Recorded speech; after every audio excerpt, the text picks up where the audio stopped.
Olá! Hoje eu vou falar sobre o transtorno da conduta, à luz do DSM-5. O transtorno da conduta apresenta um padrão repetitivo e persistente de comportamentos que devem ser avaliados com muito critério para que o psiquiatra feche um diagnóstico. O critério A, por exemplo, ele prevê agressão a pessoas e animais, destruição da propriedade, falsidade ou furto e violações graves a regras. Vamos entender um pouquinho melhor cada um desses itens do critério A? O primeiro item é agressão a pessoas ou animais. Nesse tópico se encontram provocações, ameaças, intimidações, iniciar brigas físicas, uso de armas diversas, como pedras, cacetetes e etc., crueldade com as pessoas, crueldade com animais, eventualmente já praticou roubos ou até mesmo forçou o ato sexual. No segundo item de destruição da propriedade, se prevê que já tenha promovido ou tentado promover incêndios, ou que danificou o patrimônio, como, por exemplo, quebrar o vidro de um carro, a vidraça de uma casa, entre outros critérios. O critério de falsidade ou furto prevê invasão de casa, invasão de carro de outras pessoas, mentiras muito frequentes, hábitos trapaceiros e até mesmo furtos sem confronto.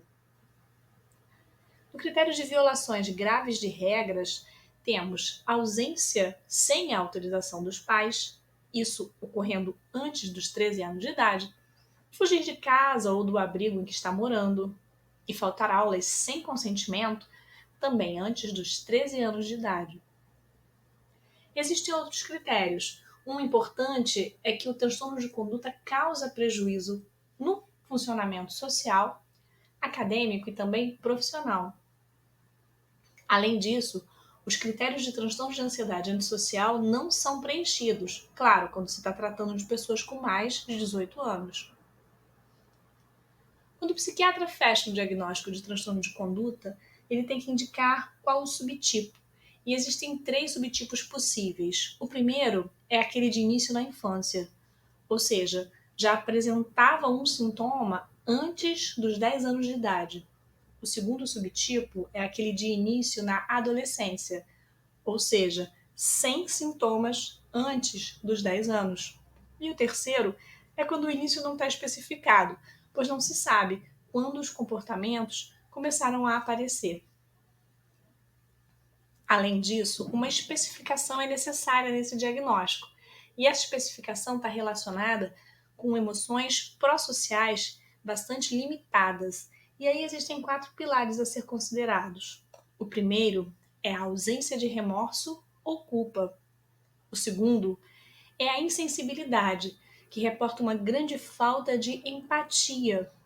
O terceiro, uma despreocupação total quanto a desempenho. E o quarto reporta afeto superficial ou mesmo deficiente.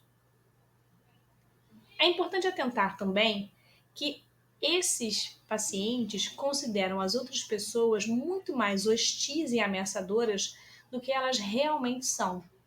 E muitos deles apresentam a afetividade negativa e baixo controle, que podem ser evidenciados, por exemplo, por irritabilidade, explosões, desconfiança, insensibilidade a punições, busca por fortes emoções e até mesmo por imprudência. É importante atentar que os pacientes com transtorno de conduta podem apresentar ideação suicida, tentativas de suicídio e até mesmo suicídio em seu comportamento. Os dados de prevalência do DSM-5 reportam algo entre 2 e 10%, com uma média de 4%, e ressalta ainda que a incidência é muito maior no sexo masculino do que no feminino. Entre os fatores de risco e prognóstico de transtorno de conduta, podemos destacar aqueles temperamentais, como, por exemplo, o temperamento infantil de difícil controle e também a inteligência abaixo da média, aqueles ambientais, como rejeição, negligência parental, disciplina agressiva, abuso físico, sexual, criminalidade parental e outros. Além desses fatores, aqueles genéticos e fisiológicos também são reportados. Por exemplo, pais e irmãos, e aí podem ser irmãos biológicos ou adotivos, são um fator importante. Além disso, caso os pais tenham outros transtornos mentais.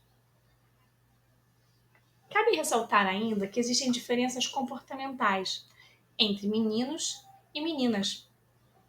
Nas meninas, os comportamentos mais observados são mentira, faltar aulas, fugir de casa, abuso de substâncias e prostituição. Entre os meninos, o que mais se observa são brigas, roubos, vandalismo e até mesmo problemas disciplinares.